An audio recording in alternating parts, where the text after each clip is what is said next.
Hija Tabino, good day, everyone. I am Sarah Sunshine Manning, and I am Nawa and Nama and a citizen of the Shoshone Paiute tribes of the Duck Valley Indian Reservation in northern Nevada and southern Idaho.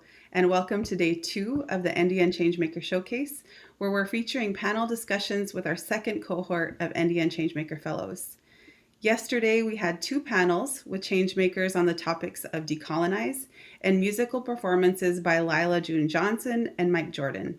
And today, we are having 3 more panel conversations on the topics of develop and defend and musical performances by Mato Wayuhi. Now, for this panel, we'll be having a conversation with 2 of our amazing Changemaker Fellows, Nicole and Donna, who are both on the other side of the medicine line or the border that separates the so-called United States and Canada. Welcome, Nicole and Donna. So we're really excited about the conversations that we've had so far and excited to get into this conversation with 2 more of our phenomenal change makers. So before we get into that conversation, we'll go ahead and do a quick round of introductions. So we'll start with Nicole, if you want to go ahead and introduce yourself.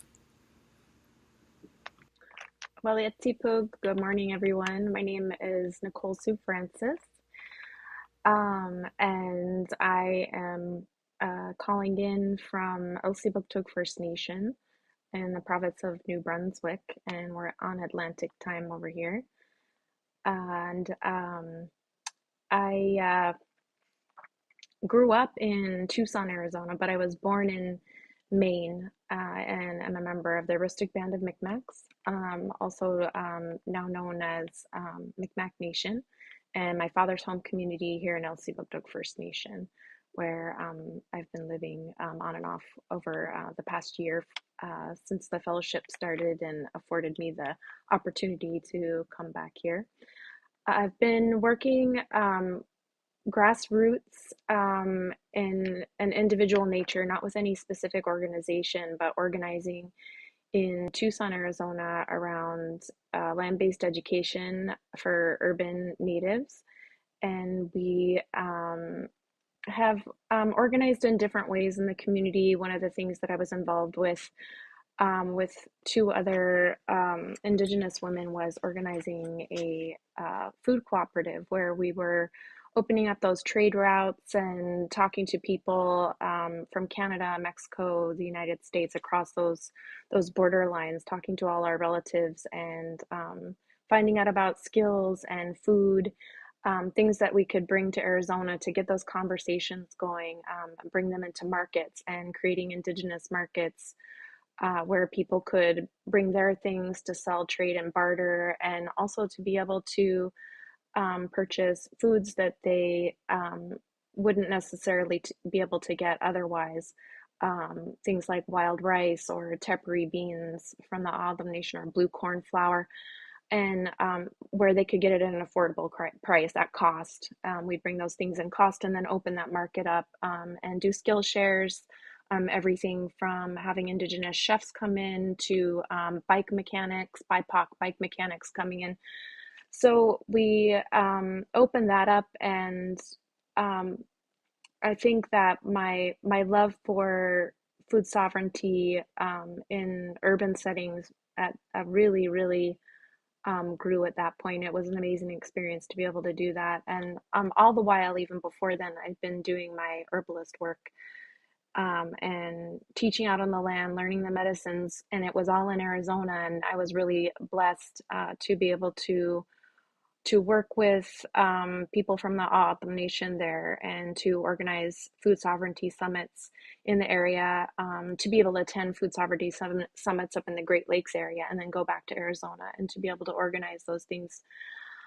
And all the while also using my passion for plant medicines and being able to teach about those plant medicines while organizing in those different areas. And being able to go to the Indigenous design course over in New Mexico, attend that, and then become a teacher, and been teaching with Clayton Braskett there over all these years. And I really, years ago, wanted to to learn about these things, knowing that I lived in the desert, that I was residing in autumn land, and that I would be able to come back and forth here and use that same information I was using with the Sonoran desert plants, with those plant relatives there, and be able to use that information and that connection with the plant relatives here in my home territory.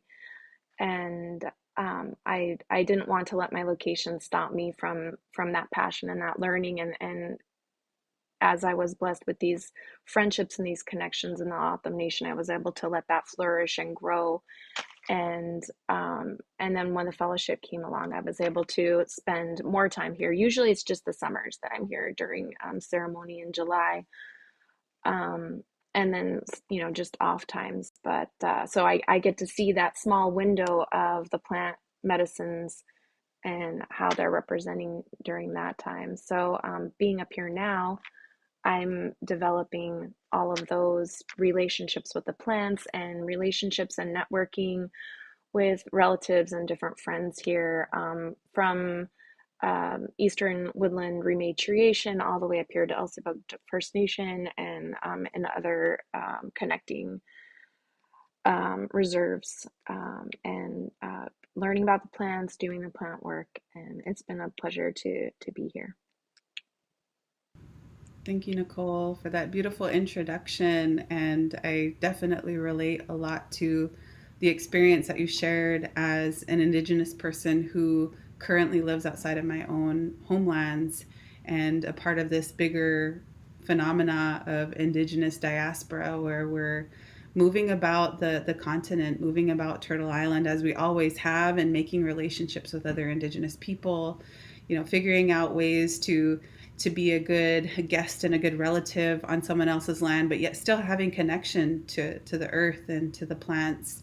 And it's regardless of where, what so-called territory we're in, the earth is our mother, and we still have that deep connection. So I really appreciated what you shared about your own personal experience and how you navigate between different territories in your own ancestral homelands. So thank you, Nicole, and really looking forward to this conversation together.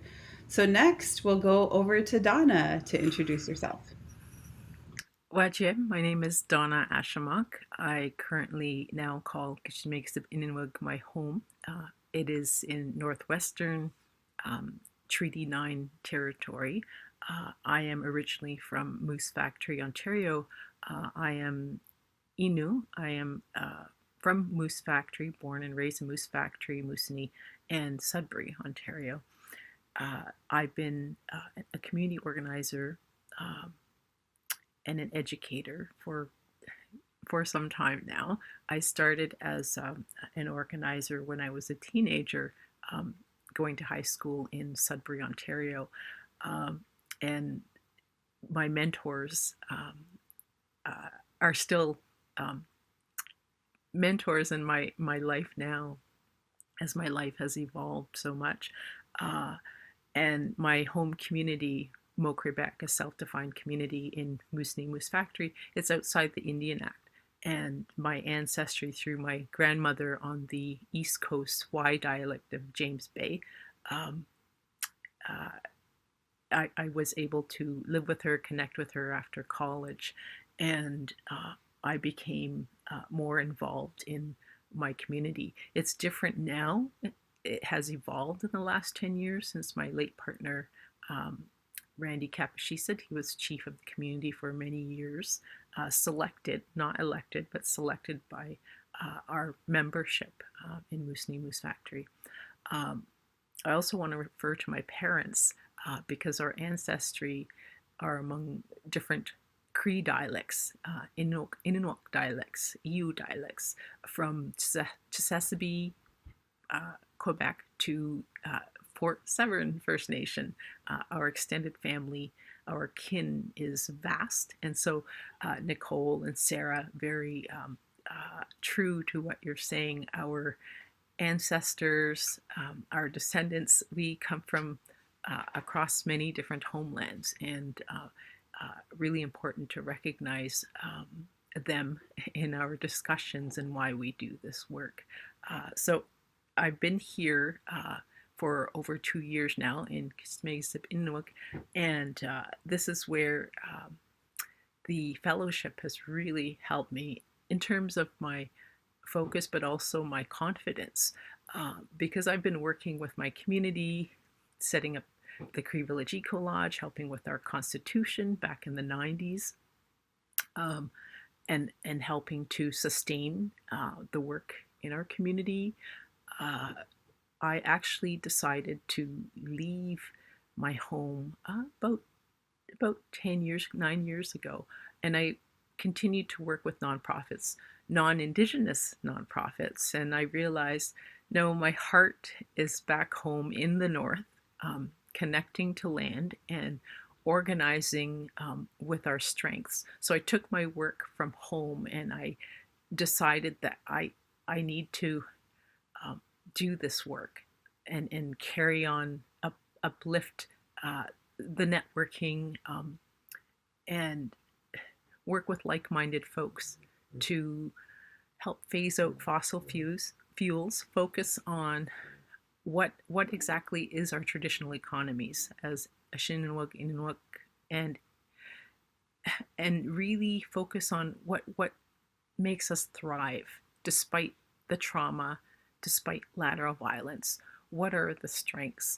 And I see myself doing this work for as long as I live, and take time to build and nourish those relationships and new relationships, as I don't come from these lands. I am a guest. My partner is from here. So in that sense, being grounded and being able to take care of myself while doing this resistance organizing, but also the rebuilding work. Thank you, Donna, and thank you both for sharing some too on, what called you to do this work. And I know that a lot of our viewers probably relate a lot. I relate a lot for all of the different reasons that you named so far, that were sort of like the impetus or the reasons for you all to pursue this path and really commit yourself to it. So the next question I want to ask you both is about this theme that we're here to talk about for this panel. And the theme is develop. And that is a part of NDN Collective's tagline that we often see: defend, develop, decolonize. And so our philosophy here is that, we definitely, as Indigenous people, there's a lot of different things we have to fight for. We have to defend our land, our rights, our lifeways. But then while we're fighting, there has to be this simultaneous action and devotion to building, to developing sustainable solutions. And so this is what we're here to talk about on this panel, is the development of sustainable solutions. And it doesn't mean that, your work doesn't also involve obviously defending and decolonizing. The decolonial thread is strong in all of this work. But if you could also just share some about how what your personal philosophy is about developing sustainable solutions, and how that shows up in your work. And we'll start this one also with Nicole.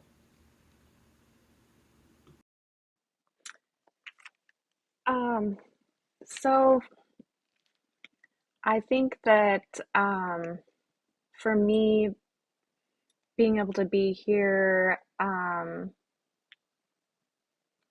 in my father's home community and be with my relatives, I see the way that how different the land must have been a long time ago compared to now, and how we have to adjust and shift and change, and that's been happening for hundreds of years, and how extreme that is now, when we go out to the land and look for moose. The moose don't have anywhere to hide because everything's clear cut. So there's shorter stands of forest growth, and then you find out later, and these are things that you don't know unless you're out there. doing these things, or you're in environmental work. But when you're out there and you realize that those same stands of clear cut are also being sprayed with chemicals so that a certain type of wood grows.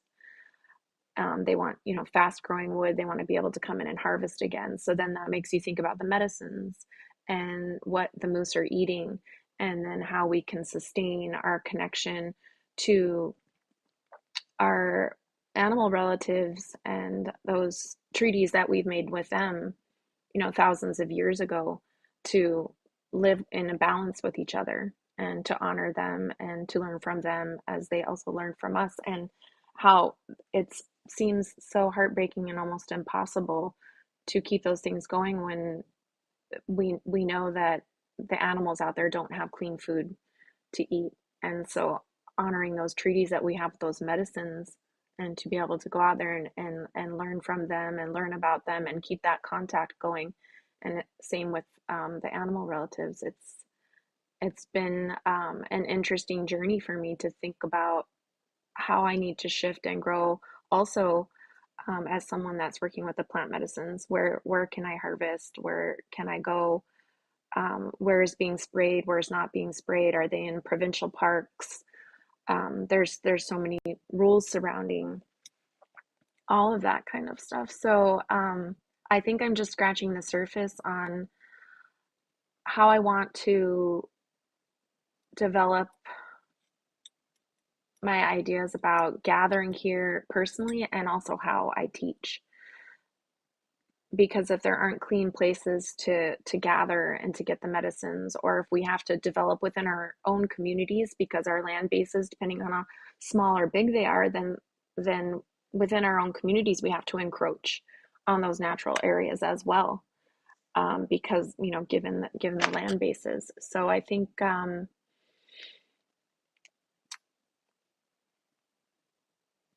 as I work with people in different communities, I'm learning how to develop all these new ideas. Like, I've just grown a much more deeper appreciation for how every individual community, through, from the tip all the way up, is facing completely different issues when it comes to those kind of things. So going into different communities, to teach, I've had that opportunity.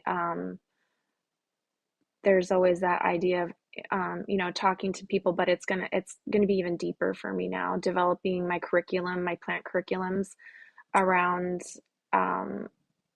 not just the availability of food deserts or food prisons, what they're experiencing with that, but about mining that's happening, about spraying that's happening, inquiring about those things, and using that as part of my curriculum of medicine making to bring awareness to those kind of things that are happening. Um, and a lot of times people in those areas aren't even aware of it. So as that those things start getting spread, you can use the curriculum to teach those kind of things, and to spread that word as a part of activism, and developing that consciousness of environmental activism, land-based activism, and especially for people that don't see themselves as activists. They're just living off the land in the way that they want to. And it can vary from just hunting during a certain season, or fishing lobster, which is a huge industry here for a lot of people on my reserve here. So all those things come to play as global warming is happening. And I think that this has given me a huge opportunity, the fellowship, to really look into like I said, the curriculum that I'm developing in an even deeper way beyond just the medicines, because it involves everything, from the environment to language. All those things are sprouting up for me now, where as when I was in Arizona, um, there was so much coming from that area there, and now being here. So I'm currently working on developing a nutrition curriculum as well. And I want to bring those same ideas of environment and activism, pollution, and land-based eating into that curriculum, and knowing how different every community is and all the different ways um, that we have to learn to work as the system encroaches upon our ways of living. During the fellowship, I was able to do a nutrition certificate, so I'm going to be working that in there as well.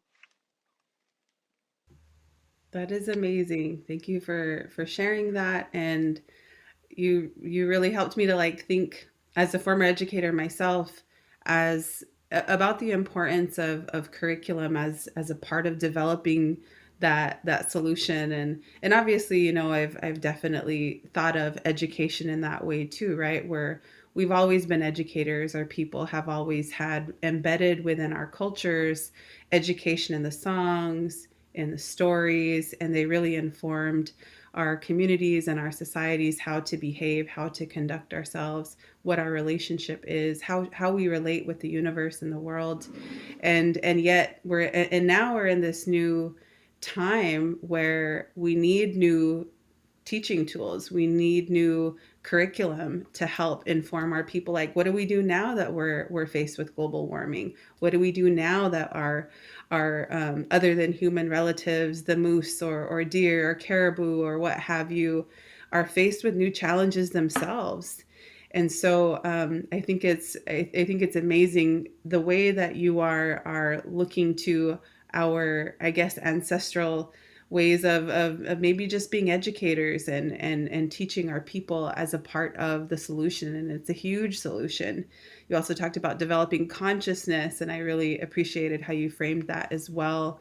And you touched on some of the challenges to that work too, challenges of, you know, seeing how plants are being impacted, how the moose are having a hard time finding shelter. Can you share a little bit more about some of the other challenges that you've encountered maybe in the development of these curriculums? And I ask that because I know that, you know, many of our people, we're no stranger to adversity and challenges, especially with our history of historical trauma. And yet we've also in so many ways like been systematically disenfranchised, disempowered, to where I think, you know, it does take some work to be able to develop this perseverance and grit and resilience to see a challenge and yet keep going and know that it's not a barrier completely. We just have to innovate and figure out how to go around that. So Nicole, can you share a little bit more about some of the challenges that you've encountered in your work and how you've still navigated those to still commit yourself to that work? That that is a really great question, Sarah, because I just wrapped up teaching a a 5 week long course, once a week at the Child and Family Center here on the reserve, and I learned so much from being there. It was a group of 10 people, and they came every week to the class, and we touched on a different way of medicine making, and then um, incorporating those ideas of language and land and lifeways into those classes. And the the barrier that I'm coming up against, and that it brings me pause because I'm like, am I going in the right direction? Is the pharmaceutical medicines that we often have to take because of, you know, all the health problems we're having because of these encroachments on our land and food and being taken away from our original ways of eating. It's scary for people to take medicines from the land that we've always taken, and there's interactions that can be happening with those other drugs. So with the pharmaceutical drugs, and it's interesting also because I know in the Great Lakes area, like I think it's something like 80% of the medicines that the pharmaceutical companies have researched and developed come from things that they've isolated in medicines from that area, and those medicines in that area are similar to the woodland medicines that we have here. So I feel like I have a huge responsibility now to really go in and research about contraindications and how our natural medicines here might affect life-saving medicines that people have to be on through their doctors, and how these medicines can be used to support people while they're on them. And there's just so many options. So for example, like with diabetes, you have different plant medicines that are going to lower um, blood sugars. So how do we work with people when, that could be an issue? They need to work with their doctors. They need to stay on their medicines and they need to be monitored. And so the curriculum that I was thinking of starting is not as easy as I thought it was, which is in some ways I'm really excited about it because I get to delve in and dig in more and do more research. But it becomes a little more daunting because then we're bringing in nurses, nurse practitioners, and doctors into that. And it's not something that I thought about or expected once I got into the nutritional framework of things.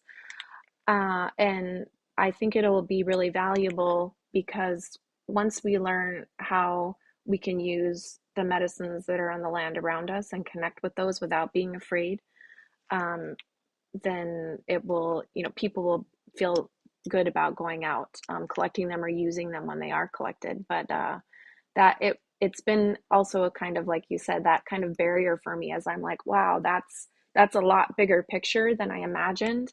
And it's going to take me on a whole other journey than I expected to do. Because that's time in front of the computer, that's time talking to doctors, that's time reading research articles, medical research articles, and things like that. That I'm used to being out in the desert or out in the woods or things like that. And I thought, wow, okay, this is interesting, but I'm there for it. I'm excited, and um, it's just going to be a little bit longer maybe before I start, digging in on some of those things, and I can start more simple and then grow it out from there.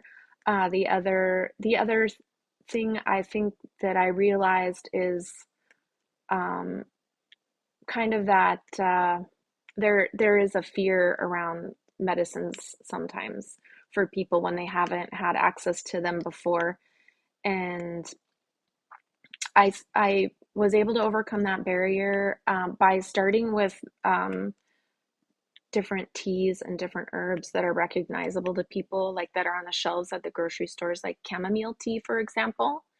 And it's a really strong medicine. And when I bring that into the classroom setting, I am able to open up, people's eyes to how these gentle medicines are actually can be very powerful, and then bring the conversations into taking other herbs that they recognize from whatever area that they're from, depending on what community I'm in, and bring it in that way. So that's an obstacle I've been able to overcome, a barrier that I've been able to overcome here in bringing new people. And some people jump in and they're like, oh yeah, I know all of these things, and they have that knowledge. And other people are like, wow, I haven't really had anything else. So it varies.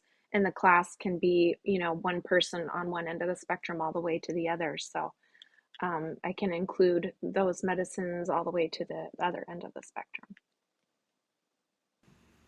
Thank you, Nicole. All of that adaptability is so much a part of like just who we've always been and what's really required of us today. And we just find new paths.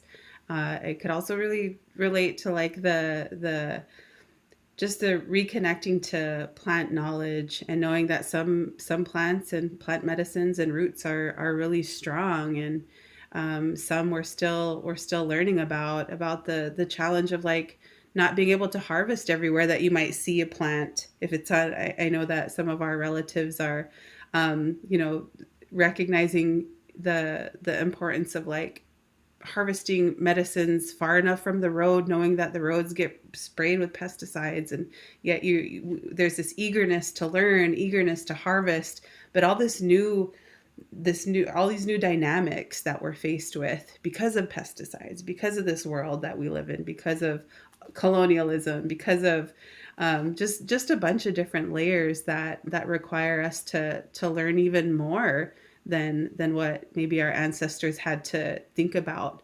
So thank you so much for sharing those challenges, and it really, plants a lot of seeds for me personally to think about, the development of teaching tools and how those are going to continue to be really critical for developing sustainable solutions and reaching back to our original teachings.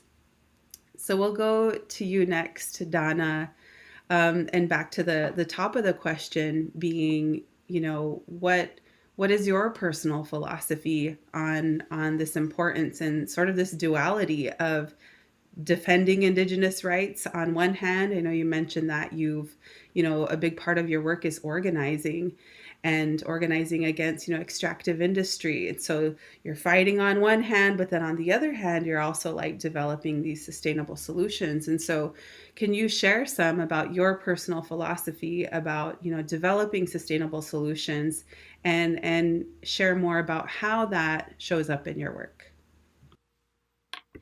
Thanks, Nicole. Thanks, Sarah. That was fantastic, Nicole, learning about what you do, and so much needed in all of our communities and throughout Indigenous nations to recognize the harm that's being done and the encroachment. Very similar.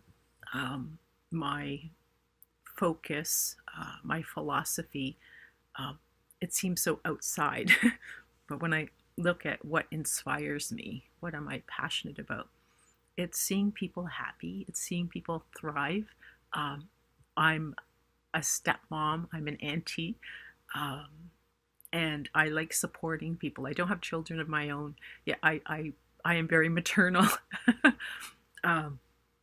And I appreciate when lights go off or go on and people's eyes light up and there's connections made. That keeps me going.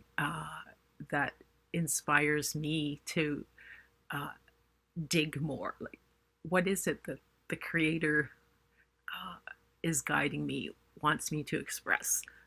So recognizing gifts in others, also recognizing my gift, and it might seem altruism, might seem selfish, yet it's very real. And I connect that to grandparents I never met.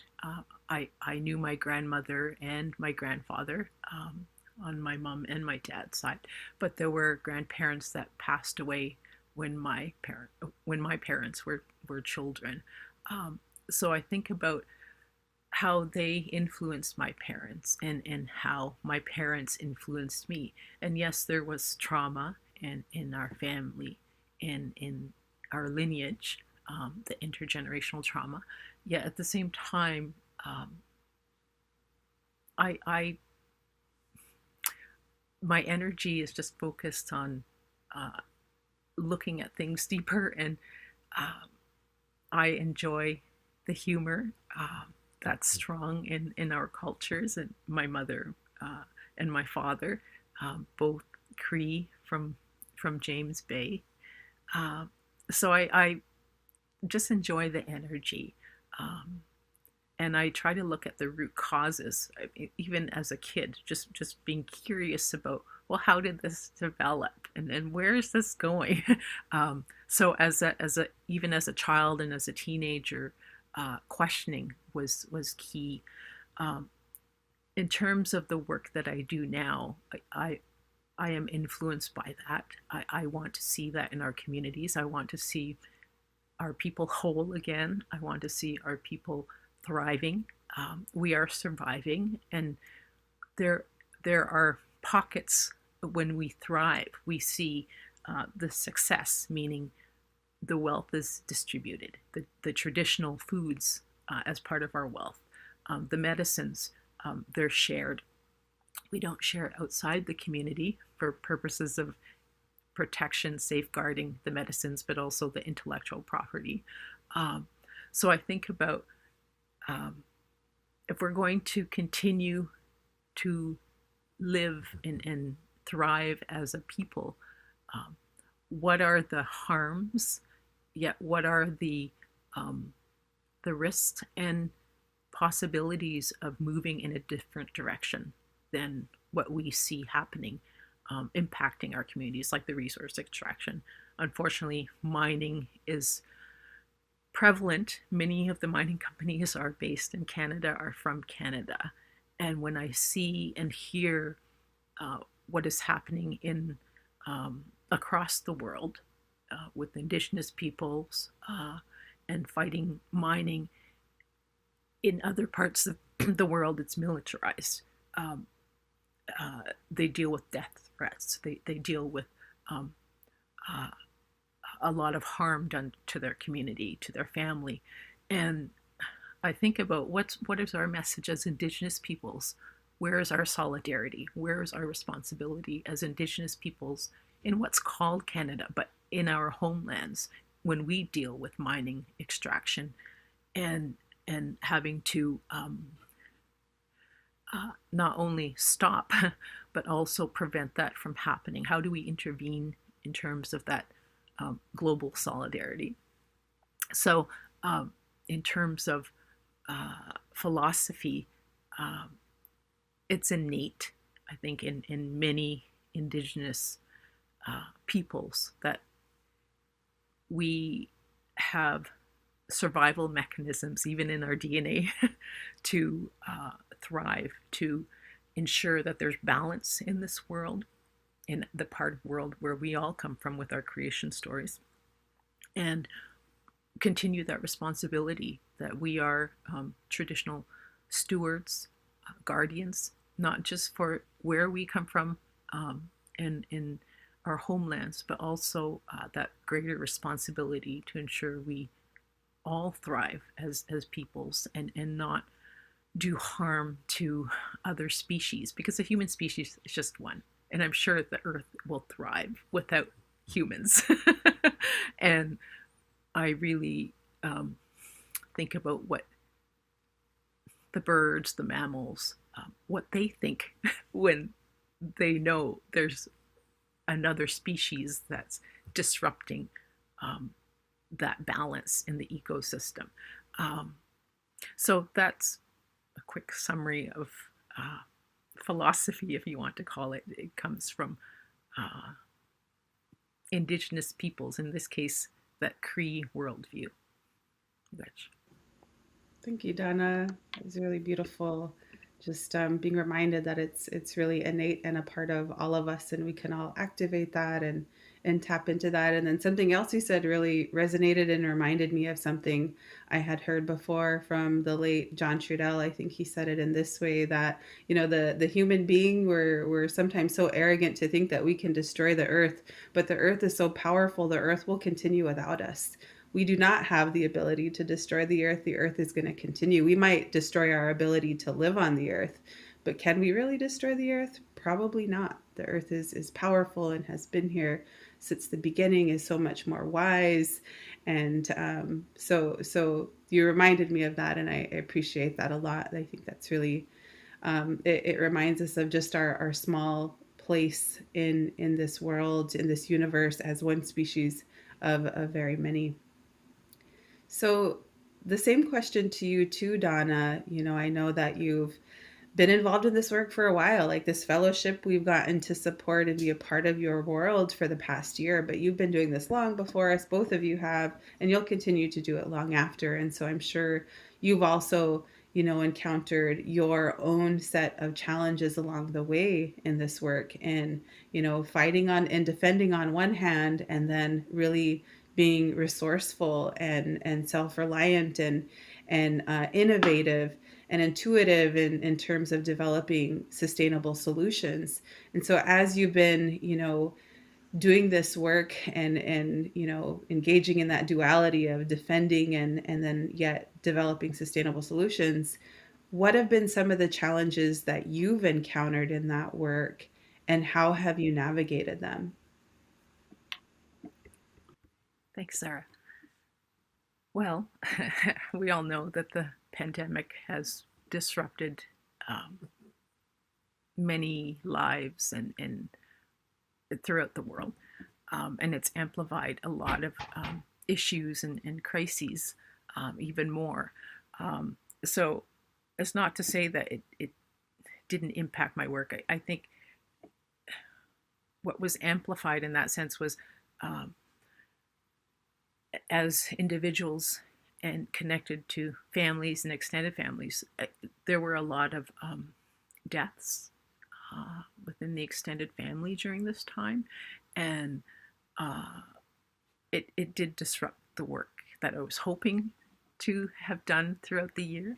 Yet at the same time, it was a pause for me to really think about, okay, we are surviving, yet um, the thriving piece of it, there's humor, there's love, there's care, wearing masks to protect our vulnerable uh, family members and friends and community members with uh, immunocompromised chronic conditions, um, and children, protecting um, the next generation.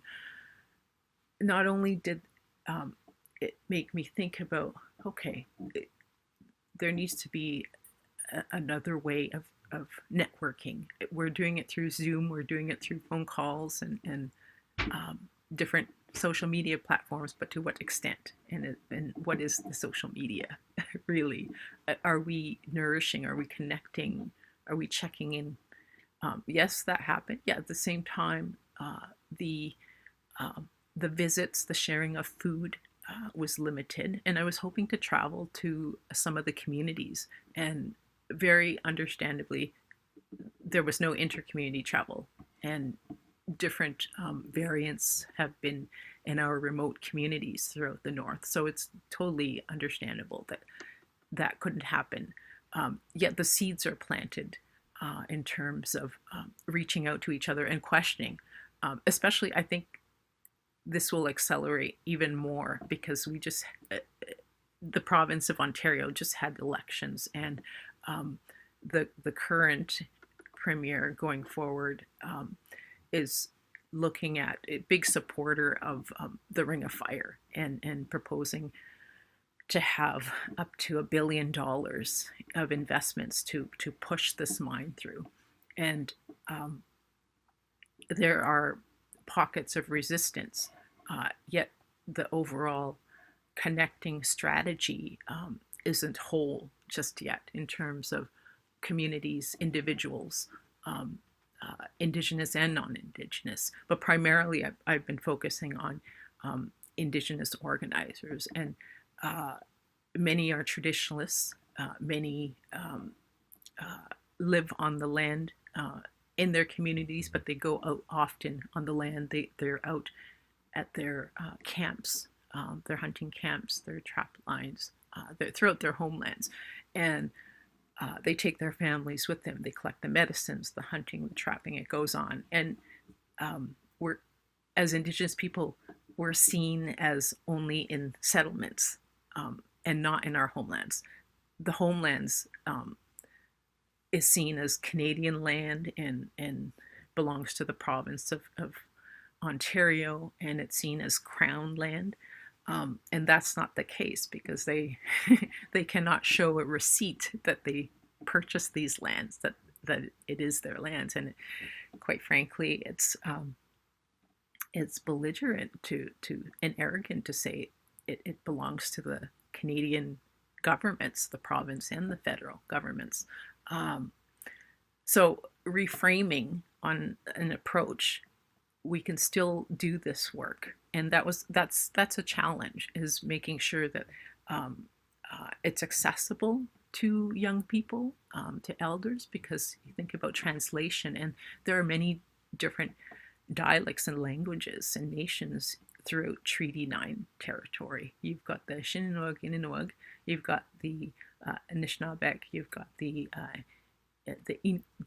Innuit people, the Cree people, and making sure that our languages, and this is important, our languages are utilized in our organizing in terms of the concepts. Because if you look at the narrative in terms whether it's a climate justice frame, it's left or right Western paradigm. And as Indigenous peoples, and the three nations that I mentioned, we're neither left or right. We have our own different worldviews. We still have a connection to these lands, and so it's showing that showing each other as part of our sustainability plans at a community level, but also among traditionalists, our resiliency plans. I've heard some folks call it climate resiliency plans. How do we adapt?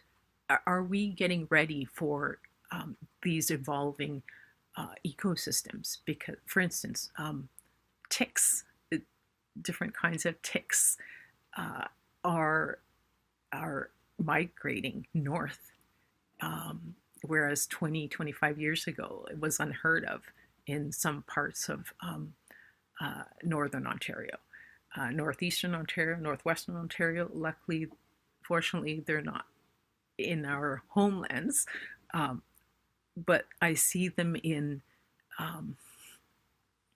parts of Northern Ontario where they haven't been before.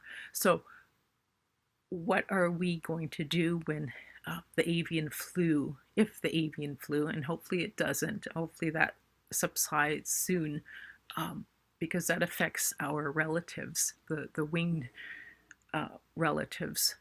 And we hunt duck, geese, and what happens if something like that occurs in terms of disease or extinction? What's our connection to our responsibility to other species? So I think about that frame, that approach, our Indigenous worldviews and our practices really can start the discussion of something else, because we are from these lands, and so the medicines are still here, and it's getting to it's that consciousness raising. It exists at this point. It's just a matter of bringing it alive in our discussions and remembering. And I recall that as a teenager. I recall that as a young woman, when we were asked in building up our constitution back in the 80s and 90s and the Cree Village Eco Lodge, what is our connection to the land? What do you remember? But what is it now? And what is, it won't be Cree inspired. What is it that we have that we can bring forward into a contemporary building like an eco lodge? So cedar panels that are not varnished, and you can spray and you can smell the cedar in the building. Another example was wool carpeting with recycled backing underlay. So when you throw it away, it disintegrates with no chemicals, that wool carpeting into the land. So it's going back to what works here according to our principles and align it. So the challenge has been connecting with people in person, and creating that trust. Normally food and humor and gatherings start that, and the friendships and trust builds from there. So I think that's been a big challenge for me.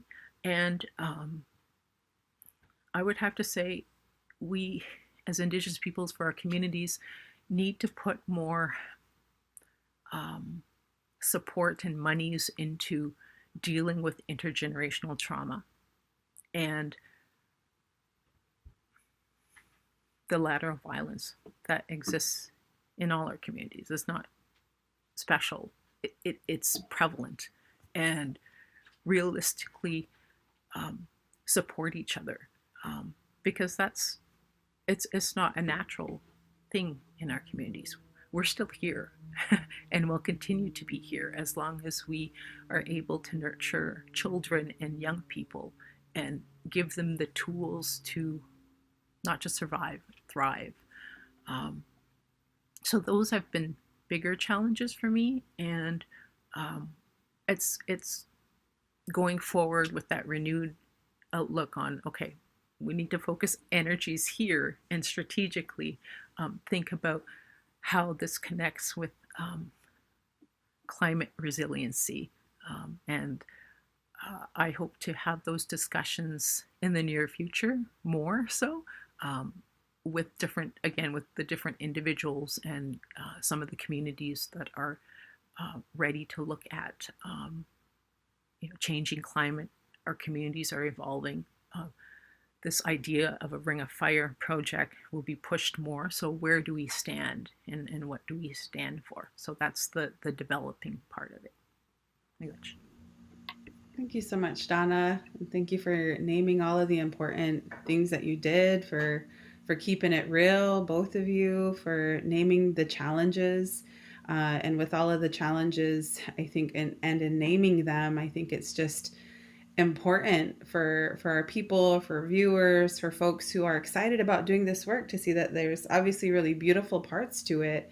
But it's not a romantic thing all the time. You know what I mean? It's real, it's raw, it's difficult. There are challenges that we are faced with because we're looking at addressing colonization, addressing these extractive institutions and extractive industries, and we're very much programmed by colonialism constantly. Colonialism is constant. In some ways, colonialism has changed, and some people think it's ended. We even hear the terminology post-colonial a lot of times, but it is constant, and we constantly have to recognize, those challenges that we're up against. And so, here at Indian Collective too, we also talk about just these challenges always as opportunities to innovate and develop new strategies, what some call emergent strategy, to not like see a wall and stop and crumble ourselves, or see a situation that's difficult and retract. But because that's not who we ever were. Our people never simply just retracted at the sight of a challenge. It called up our courage, our innovation, our creativity, and our best work, our intelligence, our innate intelligence as Indigenous people, to decide what we do next.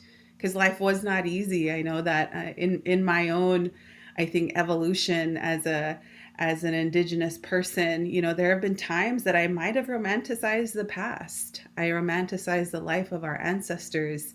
And I remember, my dad and other relatives saying, like, life was hard. It was hard. It was beautiful too, but it was also really, really hard. It was never just this beautiful utopian society. There was always that duality. There was always this need to dig deep and decide how we're going to face these different challenges. And so thank you both so much for sharing that. I think that's really, really critical for people to know. So the next thing I want to get to is something that both of you touched on a little bit, and that is how the past year of this fellowship has intersected with your existing work. I know we have some viewers watching who might be interested in the fellowship. Maybe they're interested in applying. And so at this point, if we could also just spend some time talking about what the fellowship has been like for you in this past year, and what some unique opportunities were that were afforded to you because of this unique fellowship, where the NDN Changemaker Fellowship is really investing into folks just like yourself who are already doing the work, but knowing that solutions come from investing in like grassroots folks and place-based solutions, leaders who are already there. What has that been like for you? And again, what were some of the opportunities that were unique for you in the past year? And we'll go back to Nicole to respond to that first. Thanks, Donna, for sharing all of that. Everything that you were talking about just really resonated a lot, and I appreciated the thoughts that it was bringing up. And even Sarah, when you were talking about the extractive industries, and you too, Donna, that just it made me think a lot about how the medicines, that was one of the first extractive industries when colonization was taking place. And I'm always very mindful when I'm talking about the plants and teaching about the plants to talk about that decolonial lens that we need to take when looking at the medicines, because they have been such a point of extraction. So thanks for reminding me of that too, and taking those notes and putting those keywords down. And as far as the fellowship goes, it's interesting because it happened at a time, of course, when the pandemic started, and it was rough. I lost my job, and I didn't know that it was lost yet. So it was that tension and that pressure of like, what's happening? Like, this is a whole new world happening. There's, everyone was very worried. Like, how long are things going to be shut down for? When are things going to get back to normal? And so, a month into that, the fellowship, well, no, actually, it was a year later that the fellowship started. Um, so before it started, I had some time to, think about, what directions that I wanted to go in. And then when I found out that I received the fellowship, um, there was a lot of barriers to travel, and to meeting with people that I wanted to have as mentors. So that needed to take place in different ways through conversations, and being able to be in the places that I wanted to be. Travel became harder. I also had an illness at the time, um, that happened about a year ago, and that also became a challenge. But what I was able to really learn, and still in the process of opening that up inside myself, is that I was worthy for those people that are looking into the fellowship, that I was worthy of the rest that was afforded to me through the fellowship, which is scary to take rest when you know you need it. And to be able to say, wow, this just came at the right time when I needed it, for, when you're ill and you're resting. It was hard, and it got me through it, and I'm at this point now where my health is reviving, and I'm able to still be here. Like, I'm coming off the tail end of the fellowship, but I am still using money that I was able to save during the fellowship to bring me through like a whole new season here in Mi'kma'ki. And so that rest gave me a place to be able to pop back up again. I feel like in spring, like I popped up, like a lot of the plants were coming up, and I'm like, oh, like I could feel that excitement coming back into me that I didn't ever know that I would feel again because of being ill. And um things just kind of slowly coming about, like, I start my mornings out, and I start by walking and gently with the movement, and then putting into place all those things that I've been learning all these years about the plant medicines and my nutrition, and being with my relatives, and creating spaces where we're walking together, we're eating together, we're preparing foods, going out and going fishing, collecting fiddleheads, and all of that kind of stuff that is really nourishing me. So the fellowship gave me that opportunity to just really dig in, be here, and be available to all those opportunities of just daily living, um, because it's those kind of things that you can't schedule in. You don't know, when your cousin down the street or a friend on another reserve is like, hey, come, we're going fiddleheading. Hey, come, we're going kayaking. We're going fishing, and it just happens in the spur of the moment. So being here, I've been able to wake up in the mornings and walk across the street to my cousin's house and say that, oh, look at the river today. It's really calm. Let's go out on the kayaks.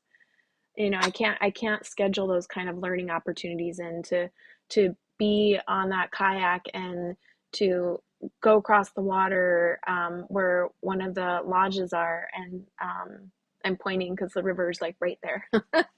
It's right outside the window, and to be able to look at the plants growing on those banks and to see the clay that's there, and know like, wow, like, okay, that clay that's right there, like what has been made with this kind of clay, and all those beautiful things about the seasons and changing, and I can feel that wellness coming up inside of me. So it wasn't about, I thought before I started the fellowship that it was going to be about attaining certain goals, and that it was going to be about reaching certain milestones. And, I had these projects in mind, and that's all upended, of course, by the pandemic and by my health. And I realized just in the living that the kind of creature that I am, that those are where all my passions and my learning come from. Like that, it didn't stop. I just had to like to to rest while I was experiencing those. Because even though I was resting, I was still going out and kayaking. I was still able to go out walking. I was able to, go out when the ground was crackly with frost, and take those walks and breathe in that air.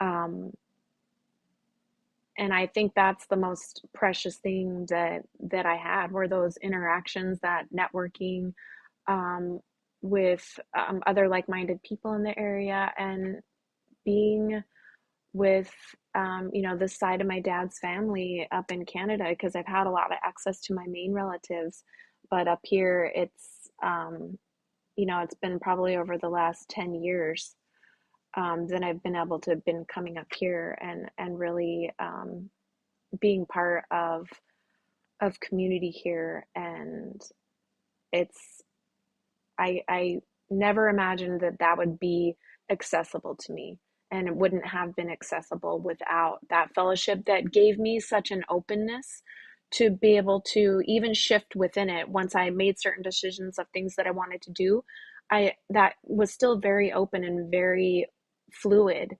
And I think that for my type of personality, that it worked so well, because I could go where I needed to go. I could shift where I needed to shift, and not feel this kind of this pressure that I felt from like normal everyday, like having to work and, make the bills and do all those kind of things. That pressure was lifted from me so that I could concentrate on the things that I felt really passionate about, and to get well again. And I think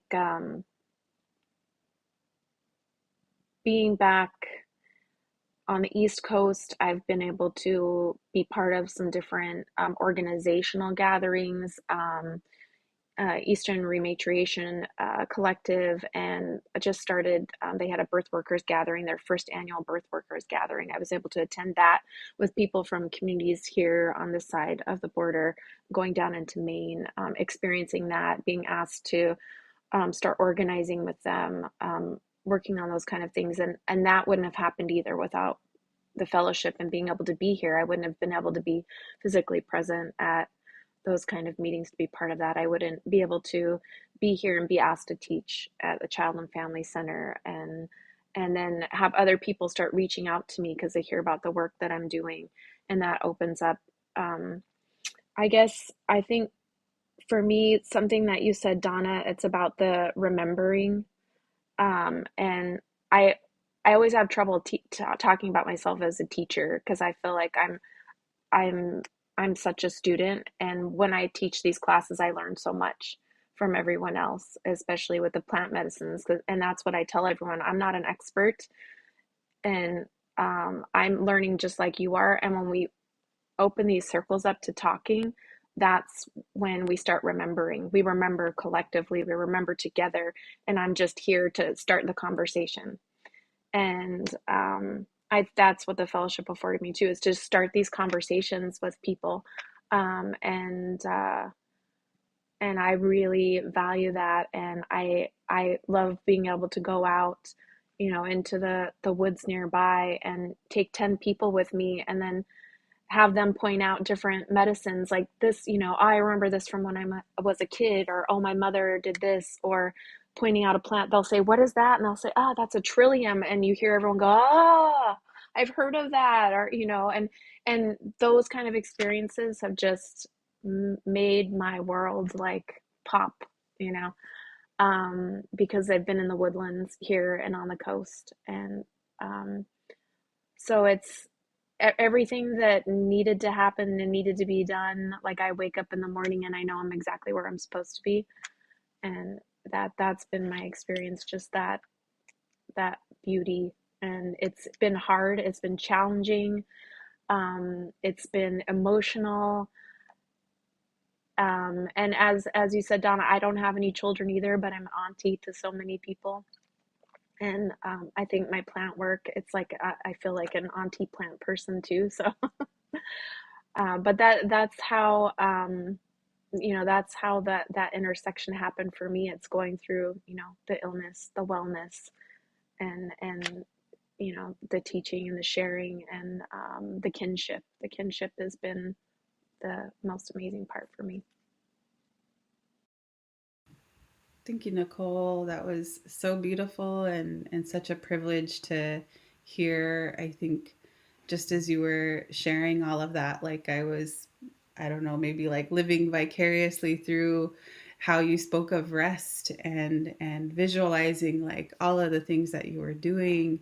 And it's a good reminder of just the importance of, whether folks who are watching like who are interested in the fellowship receive the fellowship or not, like just the importance of that slow down and what you're able to really absorb and experience when you truly, truly slow down and allow your body to rest.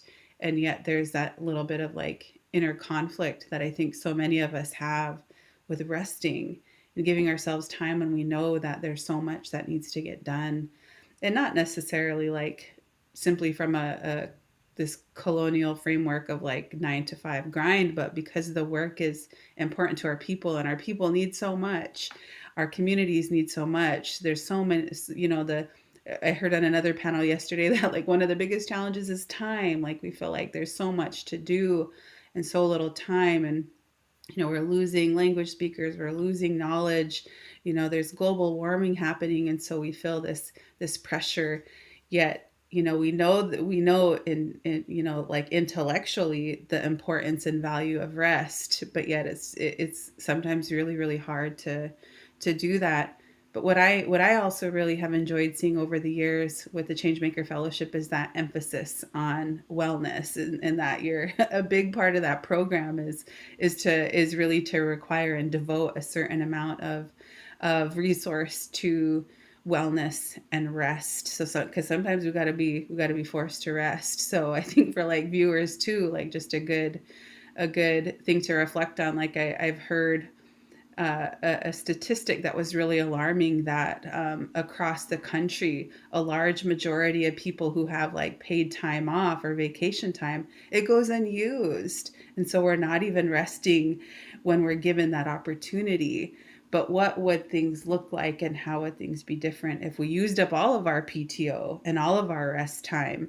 Like how much better would we be, and what other learnings and connections could be made in all of that. So everything that you shared, Nicole, was like I'm like learning and remembering and being reminded of all of that importance too. So thank you so much. All right, so we'll go over to Donna next for another reflection on, what this fellowship year has been like for you, and what were some of the big takeaways, opportunities that were really unique in this past year with the NDN Changemaker Fellowship. Thanks, Sarah. Gretchen, Nicole, for talking about your experience. I'm so glad that you're well, that your health is coming back. It sounds like the fellowship did a lot for you, that the rest, regaining yourself, being able to take care of yourself, that's so important. So happy that you're okay, that you're coming through all this. I echo a lot of what Nicole has said about the well-being and that care for self. and taking time to do things. I also felt no pressure, and there are tons of things to do all the time, like even with gardening. Part of this developing and demonstrating, I started that with my partner, just to because the pandemic, the community shut down in March 2020, and we started gardening shortly thereafter, and we lost a lot of weight. We were eating so well, and we continued that into the following year, this past year, and that revitalization was really important for us, for our well-being, emotionally, physically, spiritually, and there's been a lot of family deaths in my partner's extended family and also my family and my community, and I haven't been able to go. So I think about that time to rest. This fellowship certainly was a huge investment. I mean, to all of us, and for me, I felt like I had time to check in with myself, because when I get into a project, I tend to overdo it. I tend to go full speed and try to get as much done as possible, and get more people involved. And I burn out. And I work as a contractor for the last, 20 years, but especially in the last 10 years with organizations. And with this work, it wasn't even work. It actually allowed me to plan strategically. Okay, I've got to change this because my linear work plan that I submitted, I'm not reaching my goals. And I had to step back and really think about, okay, let things unfold. If people are ready, if other organizers are ready, then we'll go ahead with it. Now that in this part of the world, there is inter-community travel in the north to different remote communities, because we're a fly-in community, and to be able to share and talk about things. I think we can start doing some of that with elders, and my partner and I are working on plans to look at the language, but also have elders talk about the concepts, and also what their legacy, what are their instructions for us to keep doing this work. The passing on traditional knowledge. What are some things? What are your instructions? The direction you want to give us, knowing that we're dealing not only with the pandemic, we're being cautious, but also many young people and elders are passing away, and young people passing away too soon.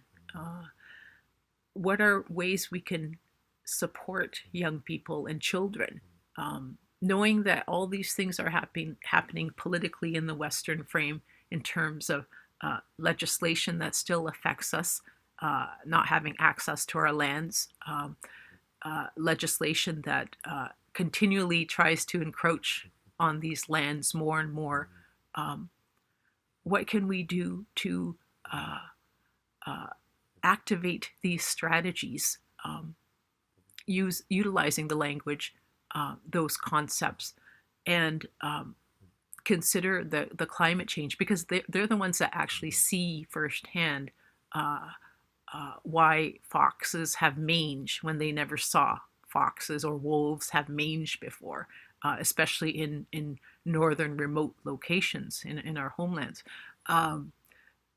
So there is a lot of knowledge to not only utilize, but also how do we pass this on to young people, when many of our young people are within the community settlements and not able to access the lands, like they don't have a boat and motor or canoe or kayaks, or a camp with a cabin to go to with their family. So how are we able to, how can we support each other? So this investment in the work has really helped me to take care of myself, um, and consider, okay, what is realistic here? Because the sustainability hub, the developing piece of the work that I'm doing, has got me looking at resources, uh, whether it's a nonprofit organization or a for-profit small business. And so I'm thinking, I have been looking into ecotourism and had the entrepreneurship uh, program that I participated last winter for 10 weeks, and looking at climate change. So how can I incorporate this going further? So that's a piece that I'm looking into, register as a nonprofit or as a small business. Like what are the pros and cons? And certainly Indian Collective, having those resources and the training, the leadership training, the speakers has been really helpful. And then going forward with what continues, it is a lot of work, yet what am I happy with? There's just so much good stuff going on that it just invigorates. It keeps me going. So I would say to others thinking about Indian Collective, what makes you happy? What helps you thrive? And just do it. I thought I could follow a linear work plan with goals, and there were always hiccups. And I thought, no, I'm just going to continue gardening. The cabins are still, we still have to get more logs and the solar panels on those cabins as a self-contained unit, not hooked up to the grid, but just self-contained off-grid. So demonstrating things won't happen within a year, but it'll certainly plant seeds and keep you focused on what you need to do. So I just want to leave it at that. It's been a greater investment, and if we can do more of these for our peoples, just think of the movement building happening. It might seem like a small scale, but it has greater impact because it's like a ripple in the lake. You've got someone or a small core doing work, and then it just extends. And I think that energy keeps growing. Miigwech.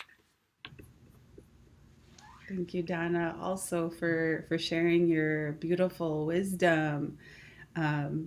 Just the linear thinking is so hard to like get out of, because that's the so much of the world that we're influenced by, and just as like, you know, change makers or community organizers or just go-getters, people that like to get stuff done, like that type A linear, you know, in some ways very colonial way of thinking can really give us safety and security, knowing that things are on track, things are moving, they're fitting into these neat buckets.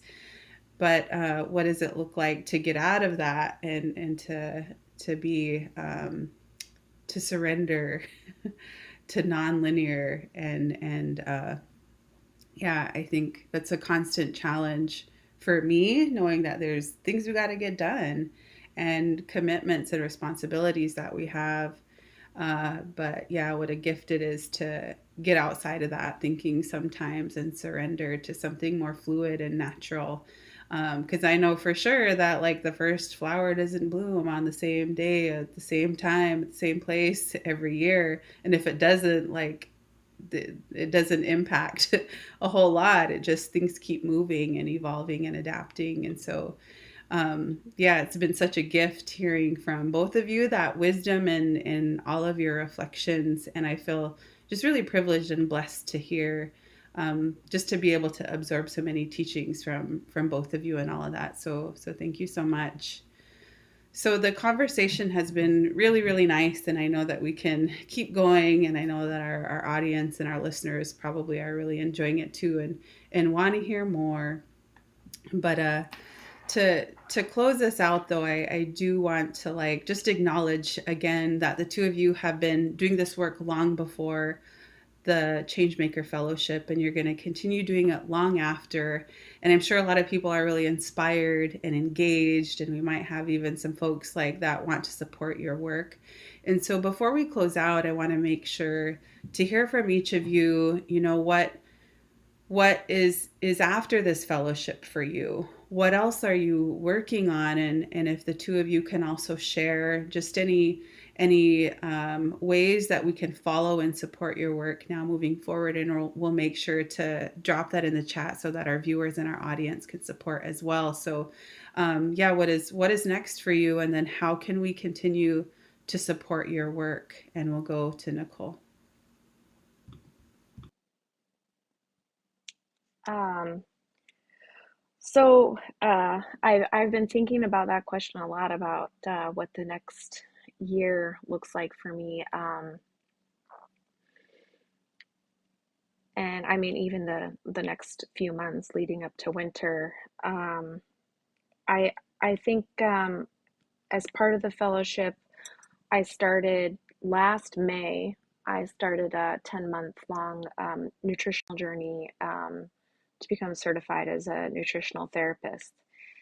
And I got interested in that because of some other native herbalists that whose talks I listened to, and they talked a lot about how the plant medicines, how they work, when we're eating as close as we can to our ancestral diets, and how those work so well together.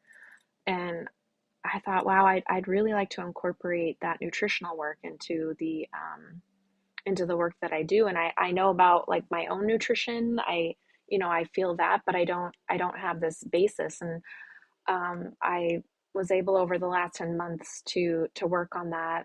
Graduated from that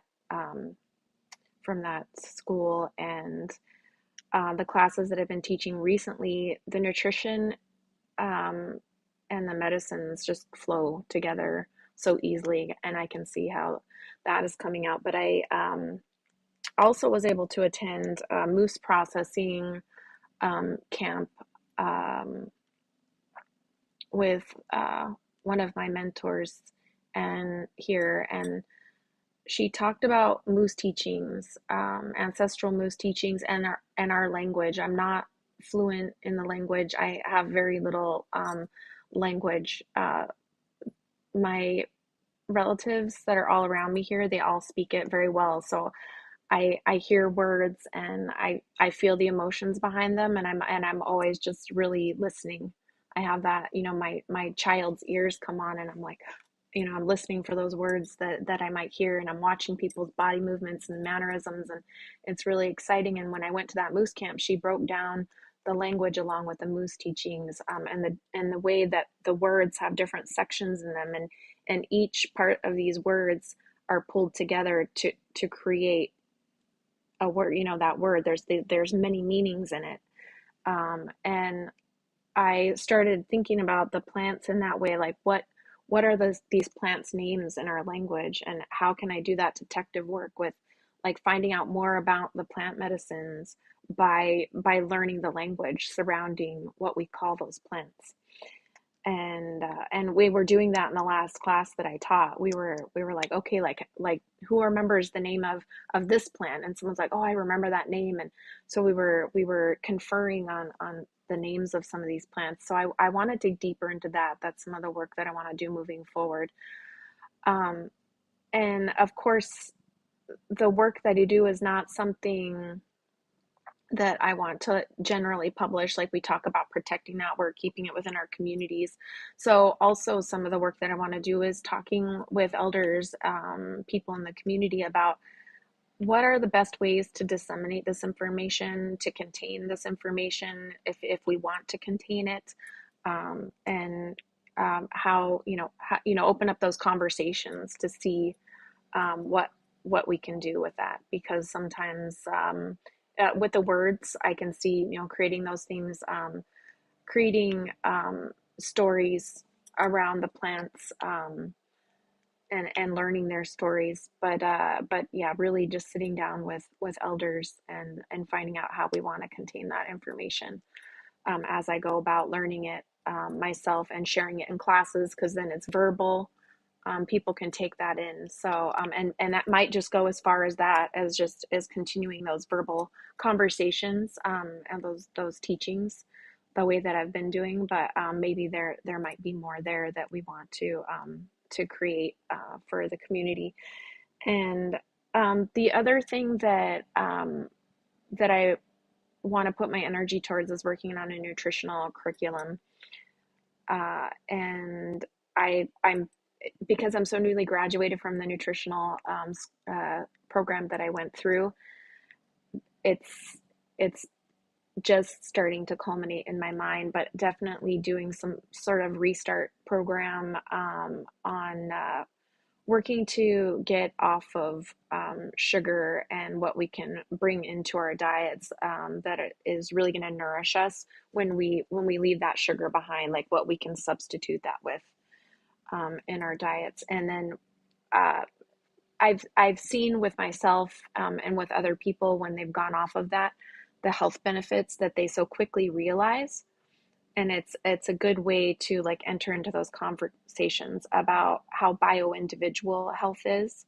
There's some major, like big points that we all need as humans nutritionally, but then to really honor that ancestral and that bio-individual nature that we all have surrounding nutrition, and working on a curriculum that has the Indigenous lens, so that people feel honored, and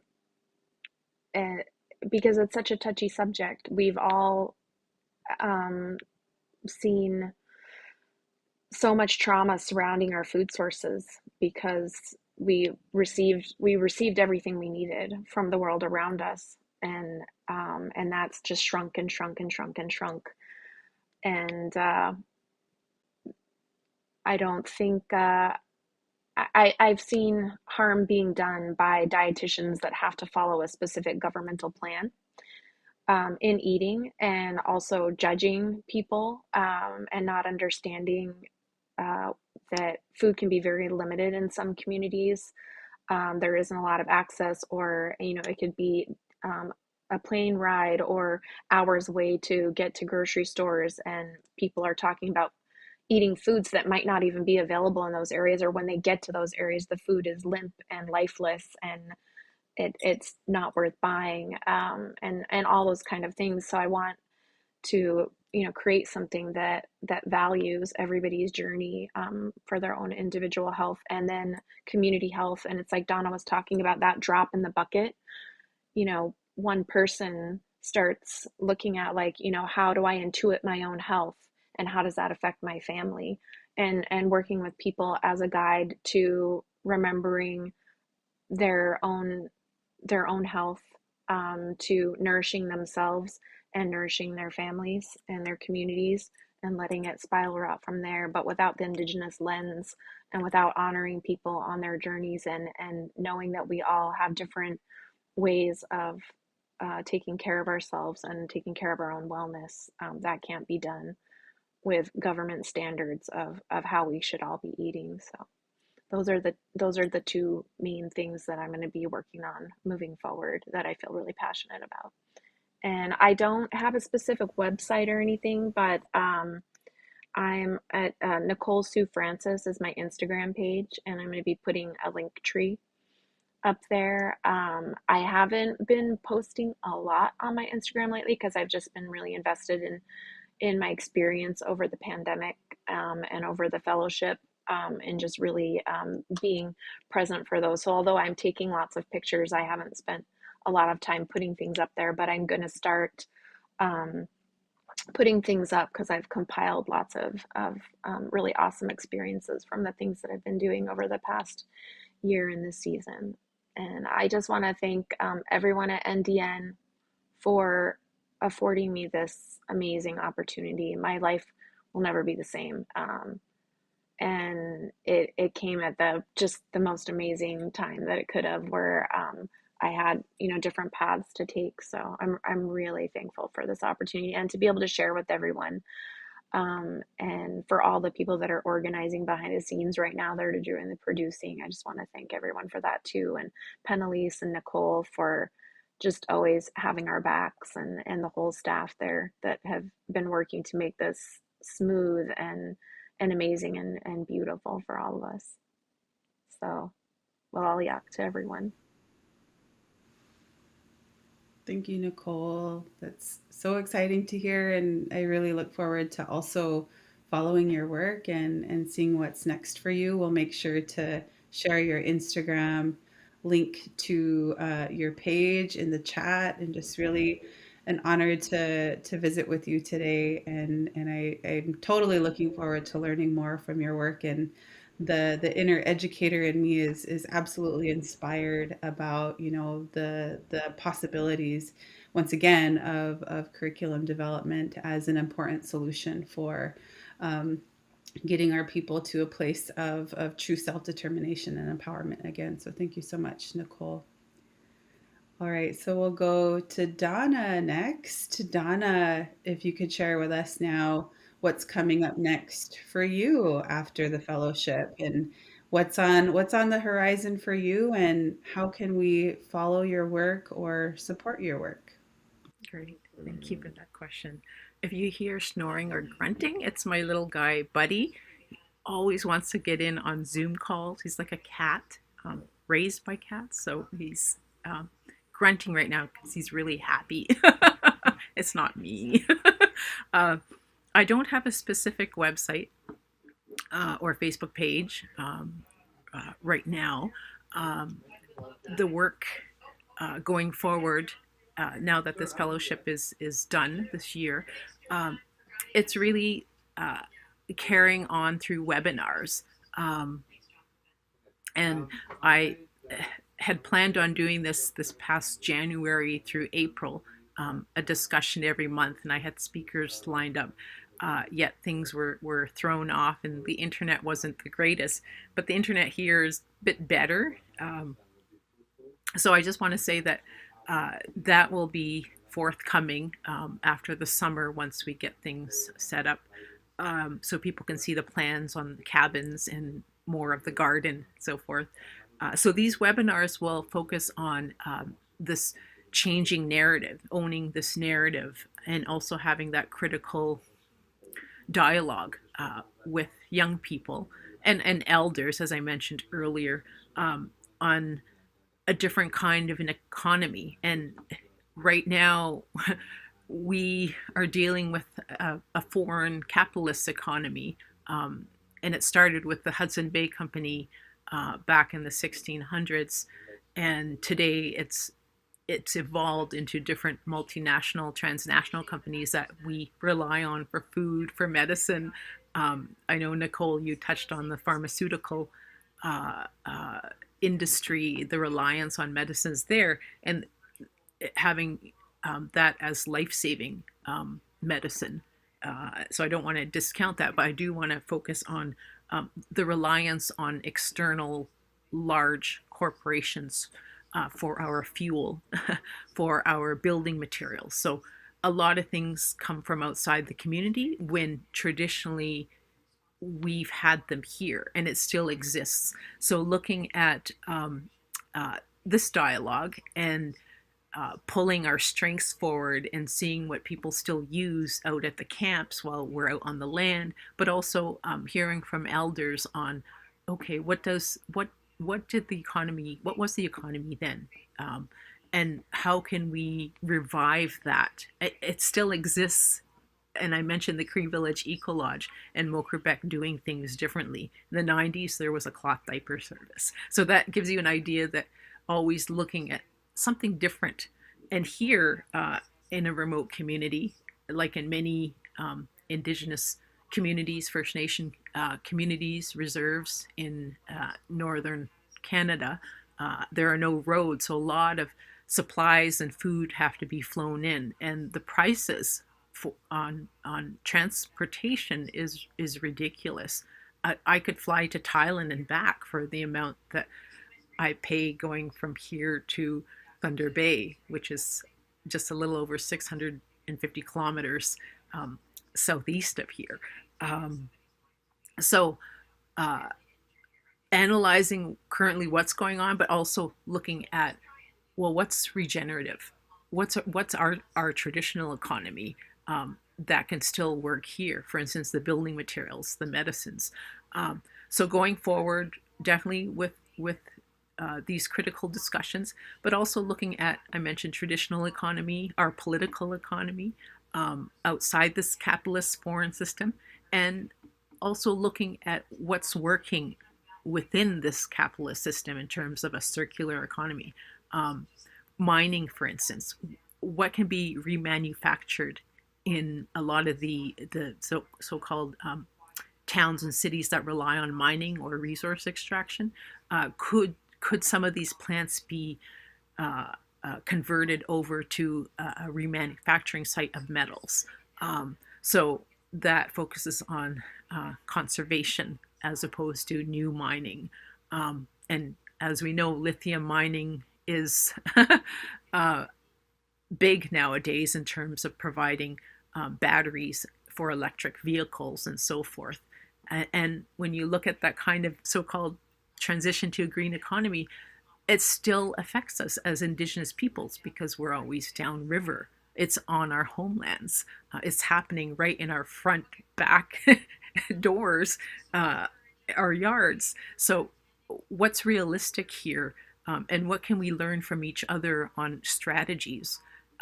So when something is happening in Guatemala or Honduras and it's a mining company, or in Africa for rare critical minerals, what can we do to support our Indigenous brothers and sisters in other parts of the world in their homelands? So there are certainly frames that we could rely on from our own Indigenous perspectives, our worldviews, and that's a focus in the coming months.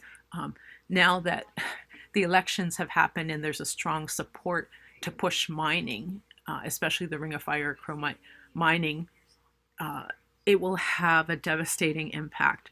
I mean, the size of Germany. If you look at Germany and you plant it over a map of Ontario, especially Northern Ontario, that's massive because there are a lot of waterways, watersheds to the Arctic Ocean, but also to the Great Lakes.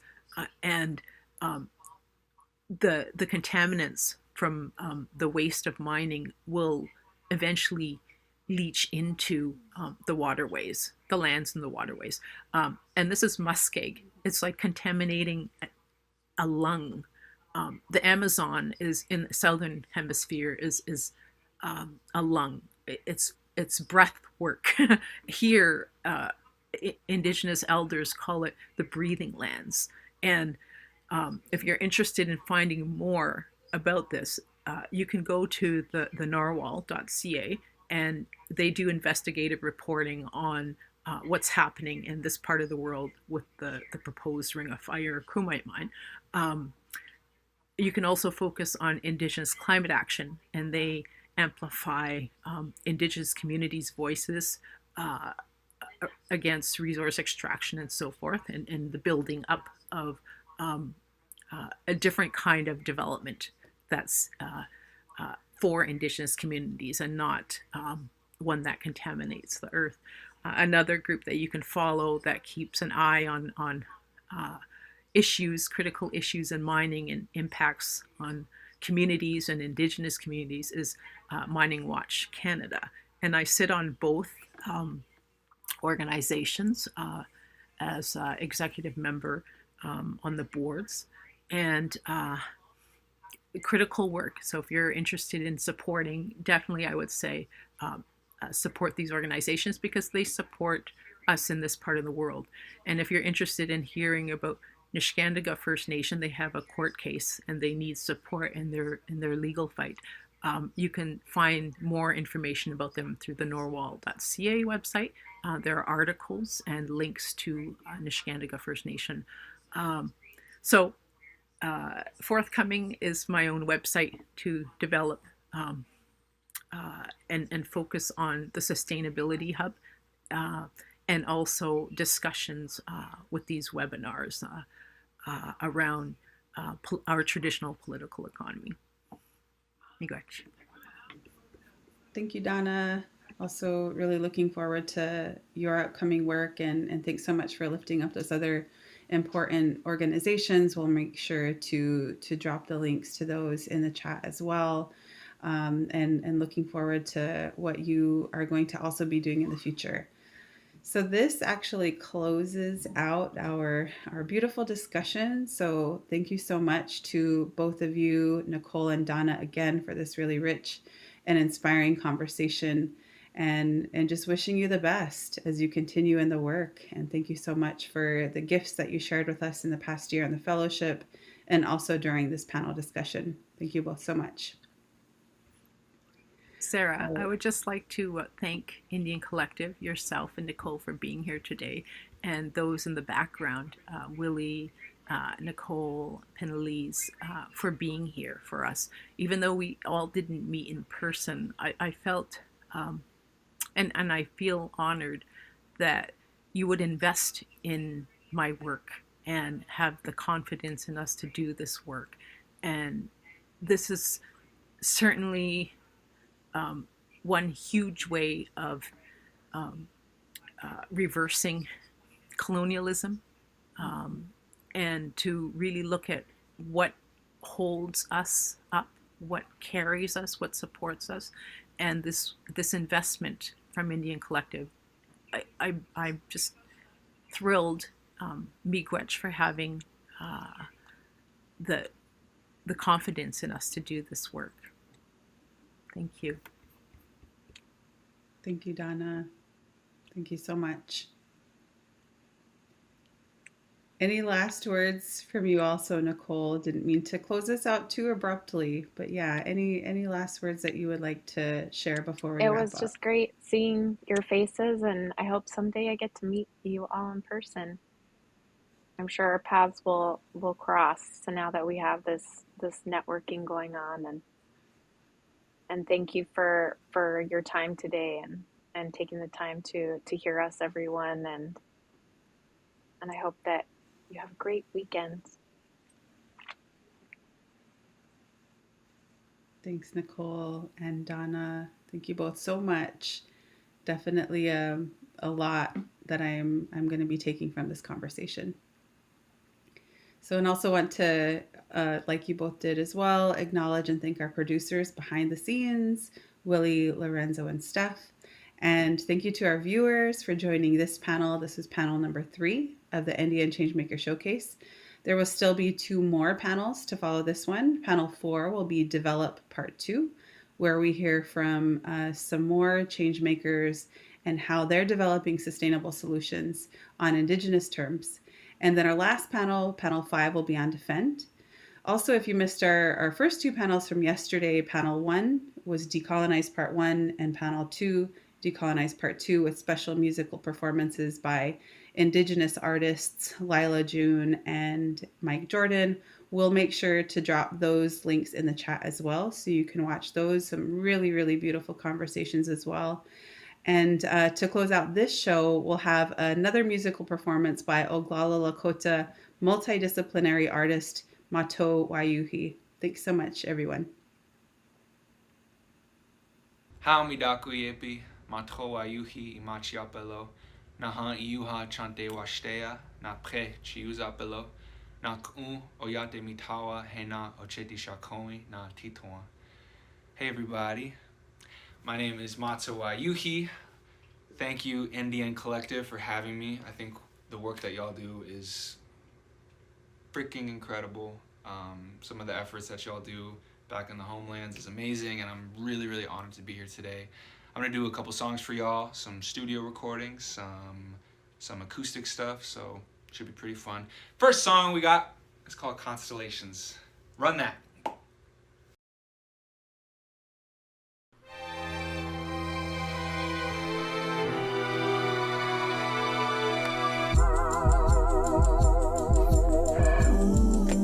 Uh-hus, whoa, whoa, whoa. Uh-hus, whoa, whoa, whoa. Uh-hus, whoa. Eyes closed so hard. I'm seeing constellations. and the sheets be the fragrance of remember when, remember when, remember when, remember when. Chilaquiles at 3 a.m. Love making, wearing just an apron. Okay, like, so how are we? Young and old at the same time. But how did you? Run that bull from the baseline. Whoa, you were trapped inside too many sunny days, working 9 to 5 for bummy wage. Send some money home to mommy's way, cause her son has fuckboy tendencies. Raised by no father, so dollars my figure. Dumb good figure. I look up to you so you seem bigger. Eyes closed so hard. I'm seeing constellations, seeing constellations, and the sheets be the fragrance of remember when, remember when, remember when, remember when. Eyes closed so hard. I'm seeing constellations, and the sheets be the fragrance of remember when, remember when, remember when, remember when. You can keep me on the side like the greens of the chicken. You can keep me on the side like the streets you can't visit. But when I'm on the rise, I'll be changing my digits. And so I motorboat the thighs, and like Moses I'm splitting. Yo, I wrote you a little rhyme, and I hope that you get it. Cause most people that inspire me don't ever listen. Cause they're either in the sky or they post for the pictures. Cause their smile don't arrive if it ain't gaining the mentions. But keep me up in your mind if you go against feelings. Anybody posting trials, go and show 'em who's victim. Defend you until the flies eat my donuts for dinner. And the fruit of all my strides, throw 'em right in the blender for you. And I really, really, really wanna represent the set. So to do so, I had to do a do-si-do with death. Catch me tick-tock dancing with the devil out of breath. Catch me when I'm slipping fast off a precipice of stress and wrath. Woo! Catch me when I'm slipping fast off a precipice of stress and wrath. Oh, oh, oh, oh.